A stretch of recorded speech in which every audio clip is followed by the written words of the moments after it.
ഡൽഹിയിലെ ചേട്ടൻ ബാവയും തിരുവനന്തപുരത്തെ അനിയൻ ബാവയും ഒരേ തോണിയിൽ സഞ്ചരിച്ചുകൊണ്ടിരിക്കുകയാണ്. ഏറ്റവും പ്രിയങ്കരായ അധ്യക്ഷൻ ശ്രീ നൗഷാദ്, ഈ സമ്മേളനം ഉദ്ഘാടനം ചെയ്ത നമുക്കേറെ പ്രിയങ്കരായ ഐക്യ ജനാധിപത്യ മുന്നണിയുടെ കരുത്തുകൂടിയായ ശ്രീ PJ ജോസഫ് സാർ, ശ്രീ നമ്മുടെ MP ബഹുമാന്യനായ ശ്രീ കൊടികുന്നൂർ സുരേഷ്, പ്രിയങ്കരായ ശ്രീ KC ജോസഫ്, അഡ്വക്കേറ്റ് മുഹമ്മദ് ഷാ, പ്രിയപ്പെട്ട ശ്രീ നാട്ടം സുരേഷ്, ശ്രീ അഗസ്തി ഷാ, ശ്രീ ശരചന്ദ്ര പ്രസാദ്, ശ്രീ ഫിൽസൺ ഉൾപ്പെടെ കേരള കോൺഗ്രസ് ജില്ലാ പ്രസിഡന്റ് ഉൾപ്പെടെയുള്ള വേദിയിലുള്ള ബഹുമാന്യരായ ഐക്യ ജനാധിപത്യ മുന്നണിയുടെ നേതാക്കളെ, ഏറ്റവും പ്രിയപ്പെട്ട എൻ്റെ സഹപ്രവർത്തകരെ, നമ്മളൊരു മഹായുദ്ധത്തിന് പുറപ്പെടുകയാണ്. ഈ യുദ്ധം നമുക്ക് ജയിച്ചേ മതിയാവും. ഇത് കേരളത്തിലെ ജനങ്ങളുടെ ഹൃദയാഭിലാഷങ്ങൾ യാഥാർത്ഥ്യമാക്കാനുള്ള യുദ്ധമാണ്. കഴിഞ്ഞ ഒരു ദശകക്കാലത്തെ ഈ ദുർഭരണത്തിന് അന്ത്യം കുറിച്ച് കേരളത്തിൽ ഒരു പുതുയുഗ പിറവി ഉണ്ടാകണം. അതാണ് ജനങ്ങളുടെ അഭിലാഷം. എനിക്ക് മുമ്പ് സംസാരിച്ച നേതാക്കളെല്ലാം വിശദമായി കാര്യങ്ങൾ പറഞ്ഞതാണ്. ഇവർ കേരളത്തെ തകർത്തു തരിപ്പണമാക്കി. ഈ സംസ്ഥാനം ഇതുവരെ കാണാത്ത വലിയ പ്രതിസന്ധിയിലൂടെയാണ് കടന്നു പോകുന്നത്. ഒരു നാടിന്റെ ഘടനയിൽ ഏറ്റവും പ്രധാനം അതിന്റെ നട്ടല്ല. ഒരു നാടിന്റെ നട്ടല്ലാണ് അതിന്റെ സമ്പദ് വ്യവസ്ഥ. ആ നട്ടല് തകർന്നു കിടക്കുകയാണ്. പിണറായി വിജയൻ അടുത്ത മാസം അധികാരത്തോട് സലാം പറയും. പക്ഷേ പോകുമ്പോൾ 6 ലക്ഷം കോടി രൂപയുടെ കടബാധ്യത മലയാളിയുടെ തലയിൽ കെട്ടിവെച്ചിട്ടാണ് പോകുന്നത്. ഈ സർക്കാരിന്റെ സാമ്പത്തികമായ പ്രശ്നങ്ങൾ സാധാരണക്കാരന്റെ ജീവിതത്തെ കൂടെ ബാധിക്കുക. ഇന്ത്യയിൽ ഇന്ന് ഏറ്റവും കൂടുതൽ വിലക്കയറ്റമുള്ള ഒന്നാമത്തെ സംസ്ഥാനം കേരളമാണ്. 12 മാസമായി എല്ലാ മാസവും കേരളമാണ് ഒന്നാം സ്ഥാനത്ത് വരുന്നത്. വേറെ ആർക്കും വിട്ടുകൊടുത്തിട്ടില്ല. ഏറ്റവും കൂടുതൽ വിലക്കയറ്റം. മാർക്കറ്റിൽ ഇടപെടാൻ കഴിയുന്നില്ല. സപ്ലൈകോയ്ക്ക് കൊടുക്കാനുള്ളത് കോടികളാണ്. KSRTCയുടെ ഷെഡ്യൂളുകൾ 3-1 കുറഞ്ഞു. വൈദ്യുതി ബോർഡ് ഉമ്മൻചാണ്ടി സാർ ഉണ്ടായിരുന്നപ്പോൾ ലാഭത്തിലാക്കി. ഒരു യൂണിറ്റിന് 22 പൈസ കുറച്ചു കൊടുത്തു. ഈ 10 വർഷം കൊണ്ട് ലാഭത്തിലായ വൈദ്യുതി ബോർഡിനെ 50,000 കോടി രൂപയുടെ കടത്തിലാക്കിയവർ ഇപ്പൊ തന്നെ 3-4 പ്രാവശ്യം വൈദ്യുതി ചാർജ് കൂട്ടി. ഇപ്പോൾ 5ാമതും കൂട്ടാൻ വേണ്ടിയിട്ട് പറഞ്ഞിട്ടാണ് ഇപ്പോ ഇറങ്ങാൻ പോകുന്നത്. കെട്ടിട നിർമ്മാണ തൊഴിലാളികൾക്ക് പെൻഷൻ കിട്ടിയിട്ട് 19 മാസമായി. നിരവധി ക്ഷേമനിധികൾ തകരുകയാണ്. ചുമട്ടു തൊഴിലാളി ക്ഷേമനിധിയിൽ നിന്ന് കഴിഞ്ഞ വർഷം 100 കോടി എടുത്തു, തിരിച്ചടച്ചില്ല. ഇപ്പൊ വീണ്ടും മുഖ്യമന്ത്രി വിളിച്ചിട്ട് 250 കോടി എടുക്കാൻ പോവാം.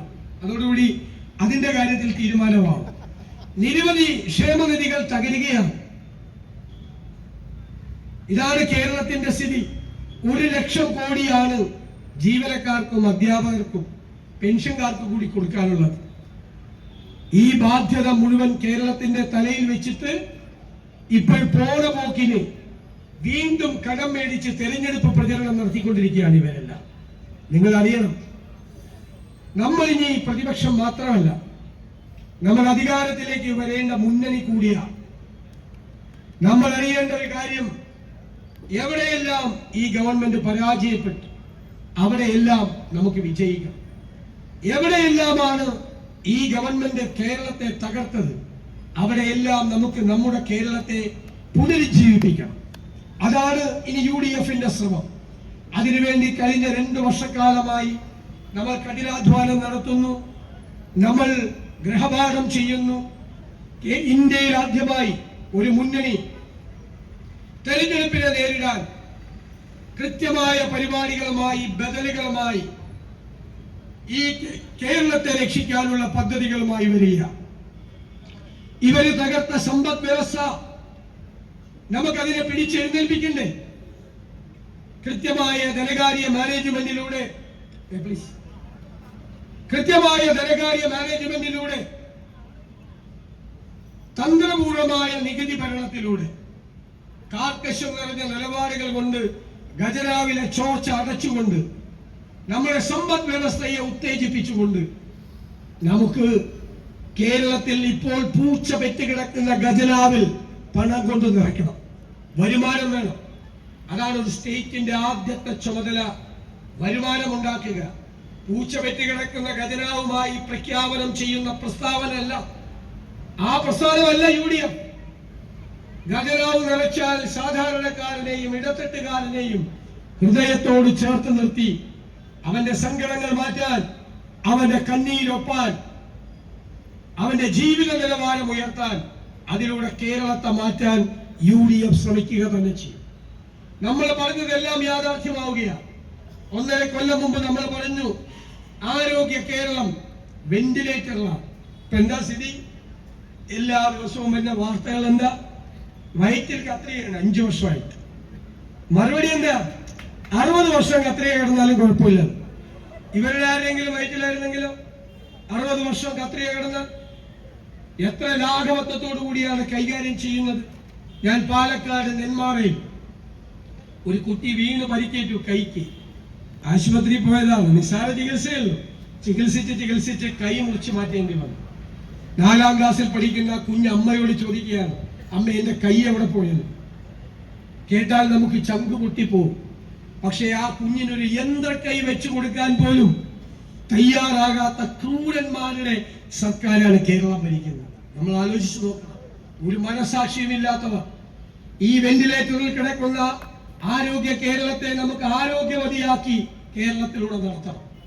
അതിന് നമ്മൾ ഹെൽത്ത് കമ്മീഷൻ വെച്ചു, ഹെൽത്ത് കോൺക്ലേവ് നടത്തി, 300-ലധികം ഡോക്ടർമാരുമായി ആശയവിനിമയം നടത്തി നമ്മൾ ഒരു ആരോഗ്യ രേഖ സമർപ്പിച്ചു. ആ ആരോഗ്യ രേഖ കേരളത്തിൽ UDF നടപ്പാക്കും. അത് നടപ്പാക്കുമ്പോൾ ഞാൻ നിങ്ങളോട് വാക്കു പറയുന്നു, ലോകരാജ്യങ്ങളിൽ നിന്ന് പോലുമുള്ള ആളുകൾ ചികിത്സ തേടി കേരളത്തിലെത്തുന്ന കേരളം ആരോഗ്യത്തിന്റെ ഡെസ്റ്റിനേഷൻ പോയിന്റായി മാറി. നമ്മൾ കഴിഞ്ഞ ദിവസം ഒരു വിദ്യാഭ്യാസ രേഖ തയ്യാറാക്കി. ഒരുപാട് പേർ കഠിനാധ്വാനം നടത്തിയിട്ടാണ്. ഞാൻ അവരോടെല്ലാം നന്ദി പറയുന്നു. നമ്മുടെ കുട്ടികൾ കോട്ടയം ജില്ലയിൽ അത് കൂടുതലാണ്. 30-40 ലക്ഷം രൂപ കിടപ്പാടം പറയപ്പെടുത്തി വിദേശ രാജ്യങ്ങളിൽ പ്രോഗ്രാമുകൾക്ക് യൂണിവേഴ്സിറ്റികളിൽ പഠിക്കാൻ പോകുന്നു. ഞാൻ നിങ്ങളോട് പറയുന്നു, UDF വരുമ്പോൾ അവർ കാനഡയിലും ജർമ്മനിയിലും ഓസ്ട്രേലിയയിലും UK-യിലും പോയി യൂണിവേഴ്സിറ്റികളിൽ പഠിക്കുന്ന പ്രോഗ്രാമുകൾ കേരളത്തിലെ യൂണിവേഴ്സിറ്റികളിൽ നമ്മൾ തുടങ്ങും. അവരിവിടെ പഠിച്ചു പുറത്തിറങ്ങിയാൽ 2 കാര്യം: ഒന്ന് തൊഴിൽ, അല്ലെങ്കിൽ സംരംഭം തുടങ്ങാനുള്ള സഹായം. അതിനായി കേരള ചരിത്രത്തിൽ ആദ്യമായി നമ്മൾ തയ്യാറാക്കുന്ന സമഗ്രമായ ഒരു തൊഴിൽ സംരംഭ പദ്ധതി, ഈ ജാഥ, ഈ യാത്ര തിരുവനന്തപുരത്ത് എത്തുന്നതിന് മുമ്പ് നമ്മൾ അവതരിപ്പിക്കും. കാർഷിക മേഖലയിൽ നല്ല പാക്കേജ്, വന്യജീവി ആക്രമണം തടയാനുള്ള സമഗ്രമായ പദ്ധതി, കർഷകർക്ക് അവർ ഉൽപ്പാദിപ്പിക്കുന്ന സാധനങ്ങൾക്ക് ന്യായമായ വില കിട്ടുന്നതിനുള്ള താങ്ങുവില, അവരുടെ വാല്യൂ ആഡഡ് ഉൽപ്പന്നങ്ങൾ, മൂല്യവർദ്ധിത ഉൽപ്പന്നങ്ങൾ ഉണ്ടാക്കി അവർക്ക് കൂടുതൽ വില കിട്ടാനുള്ള സൗകര്യങ്ങൾ, സമഗ്രമായ ഒരു കാർഷിക പാക്കേജ് UDF-ന്റെ കയ്യിലുണ്ട്. ഞങ്ങൾക്ക് ഒരു സ്വപ്നതുല്യമായ പദ്ധതിയുണ്ട്. കേരളത്തിൽ 600 കിലോമീറ്റർ കടലാണ്, 2 അന്താരാഷ്ട്ര തുറമുഖങ്ങളുണ്ട്, ഒരു കണ്ടെയ്നർ ടെർമിനലുണ്ട്, 17 മിനി തുറമുഖങ്ങളുണ്ട്. എല്ലാത്തിനെയും സംയോജിപ്പിച്ച് മിഷൻ സമുദ്ര എന്ന പേരിൽ നമ്മൾ ഒരു കോസ്റ്റൽ ഷിപ്പിംഗ് തുടങ്ങും. ഈ റോഡിലൂടെ പോകുന്ന വാഹനങ്ങളുടെ 70% ഇതിന്റെ 4/1 ചെലവിൽ കടലിലൂടെ പോകും. റോഡ് ഫ്രീ ആകും. 2ാം ഘട്ടത്തിൽ ക്രൂസ് ഷിപ്പിംഗ് തുടങ്ങും, പാസഞ്ചേഴ്സ് വരും. 3ാം ഘട്ടത്തിൽ നദികളെ കൂടി സംയോജിപ്പിച്ചുകൊണ്ടുള്ള വിശദമായ ടൂറിസം പദ്ധതി വരും. സിംഗപ്പൂർ പോലെ, സിയാറ്റിൽ പോലെ കേരളത്തെ ഒരു തുറമുഖ നഗരമാക്കി മാറ്റുക എന്നത് UDF-ന്റെ സ്വപ്നമാണ്. ഈ പദ്ധതി തയ്യാറാക്കിയ അന്താരാഷ്ട്ര വിദഗ്ധർ എന്നോട് പറഞ്ഞത്, ഇത്തരം ഒരു പരിപാടി നടത്താൻ കേരളം പോലുള്ള ഒരു മനോഹരമായ സ്ഥലം ലോകത്ത് എവിടെയും ഇല്ല എന്നുള്ളതാണ്. നിരവധി ഏവിയേഷൻ പദ്ധതികൾ ഉൾപ്പെടെ നിരവധി, കുറച്ച് സസ്പെൻസ് ഇരിക്കട്ടെ. പക്ഷേ ഈ യാത്ര തിരുവനന്തപുരത്ത് എത്തുമ്പോൾ കേരളത്തിലെ ജനങ്ങൾക്ക് ഒരു കാര്യം ബോധ്യമാവും. ഇവര് വരുന്ന വരവ് കേവലം ഭരണമാറ്റത്തിന് വേണ്ടിയുള്ള വരവ് മാത്രമല്ല, കേരളത്തിന്റെ മാറ്റത്തിന് കൂടിയുള്ള വരവാണ്. നമുക്ക് നമ്മുടെ മാറ്റം വേണം. ഞാൻ നിങ്ങൾക്ക് പറയുന്നു, ഇനി നമ്മുടെ കേരളം പിന്നോട്ട് പോകില്ല. ഇനി നമ്മുടെ കേരളം മുന്നോട്ട് കുതിക്കുക തന്നെ ചെയ്യും. അതിനായി വരാനിരിക്കുന്ന തലമുറകൾക്ക് വേണ്ടി കൂടിയുള്ള ഒരു കേരളം ഉണ്ടാക്കണം. ഇവിടെ വർഗീയതയാണ് ചർച്ച. ആർക്കും പ്രയോജനമില്ലാത്ത ജനങ്ങളെ ഭിന്നിപ്പിക്കുന്ന വർഗീയത. സംഘപരിവാറുകാർക്ക് നമ്മൾ ഒരുമിച്ചിരിക്കുന്നത് കണ്ടാൽ സങ്കടം. അവർ ഭിന്നിപ്പുണ്ടാക്കും, നമ്മളെ ശത്രുക്കളാക്കും. അപ്പോഴാണ് അവർക്ക് ആശ്വാസം. എന്റെ സങ്കടം സംഘപരിവാറിന്റെ അതേ പാതയിലൂടെ കേരളത്തിലെ CPM-ഉം സഞ്ചരിക്കുന്നു. ഡൽഹിയിലെ ചേട്ടൻ ബാവയും തിരുവനന്തപുരത്തെ അനിയൻ ബാവയും ഒരേ തോണിയിൽ സഞ്ചരിച്ചുകൊണ്ടിരിക്കുകയാണ്. ഇപ്പോൾ കേരളത്തിൽ വർഗീയതയ്ക്ക് തിരികൊളുത്തിയിരിക്കുന്നത് മുഖ്യമന്ത്രി ശ്രീ പിണറായി വിജയനാണ്. ആ വർഗീയത ആളിക്കത്തിക്കാൻ അവർ ശ്രമിക്കുന്നു. നമ്മൾ തിരിച്ചറിയണം, ഒരു തീപ്പൊരി വീണാൽ ആളിക്കത്തിക്കാൻ ശ്രമിക്കുന്ന വർഗീയവാദികൾ ഉള്ള സ്ഥലത്ത് അവർക്ക് തീപ്പന്തം എറിഞ്ഞു കൊടുക്കുകയാണ് CPM ചെയ്യുന്നത്. നമ്മളതിനെ ശക്തിയായി എതിർക്കും. UDF-ന് ഒരു നിലപാടുണ്ട്. ആരും വർഗീയത പറയണ്ട. ന്യൂനപക്ഷ വർഗീയതയും വേണ്ട, ഭൂരിപക്ഷ വർഗീയതയും വേണ്ട. ആര് പറഞ്ഞാലും നമ്മളെ അതിനെ എതിർക്കും. ആര് മതേതരത്വം സംസാരിച്ചാലും നമ്മൾ അതോടൊപ്പം നിൽക്കും. വർഗീയവാദികളെ അടിച്ചതിന്റെ അകത്ത് കയറ്റാത്ത സംഘടനകൾ നമ്മുടെ നാട്ടിലുണ്ട്. അവരോട് നമുക്ക് ബഹുമാനവും ആദരവുമാണ് ഉള്ളത്. പക്ഷെ വർഗീയതയുമായി സന്ധി ചെയ്യുന്നവരെ നമ്മൾ എതിർക്കുക തന്നെ ചെയ്യും. തെരഞ്ഞെടുപ്പിന്റെ കാലത്ത് സാധാരണ ഒന്ന് ഇളകും ഇത്തരം അഭിപ്രായങ്ങൾ. പക്ഷെ നമ്മൾ തെരഞ്ഞെടുപ്പ് കാലത്തും അത് കോംപ്രമൈസ് ചെയ്യില്ല. ആര് വന്ന് ഭീഷണിപ്പെടുത്തിയാലും ആ ബ്ലാക്ക് മെയിലിംഗുകൾക്ക് മുമ്പിൽ നമ്മൾ തളരില്ല. കാരണം നമുക്കൊരു നിലപാടുണ്ട്, മതേതര നിലപാടാണ്. ഞാൻ പറയുന്നത്, പിണറായി വിജയനും VD സതീശനും ഒക്കെ ഇനി കുറച്ചു നാൾ കൂടിയുള്ളൂ, പിന്നെ ഓർമ്മയാകും. പക്ഷെ നമ്മുടെ കേരളം ഉണ്ടാവും, നമ്മുടെ ഈ മക്കളുണ്ടാവും, അവരുടെ മക്കളുണ്ടാവും. അവർ ജീവിക്കുന്ന കേരളത്തിൽ സൗഹാർദ്ദം തകർക്കാൻ ആരെങ്കിലും ശ്രമിച്ചാൽ നമ്മൾ ജീവിച്ചിരിക്കുമ്പോൾ നമ്മൾ അതിന് സമ്മതിക്കില്ല. മതേതര കേരളം ഇരു കൈകളും നീട്ടി നമ്മുടെ ഈ മതേതര നിലപാടിനെ സ്വീകരിക്കുക തന്നെ ചെയ്യുമെന്ന് എനിക്ക് ഉറപ്പുണ്ട്.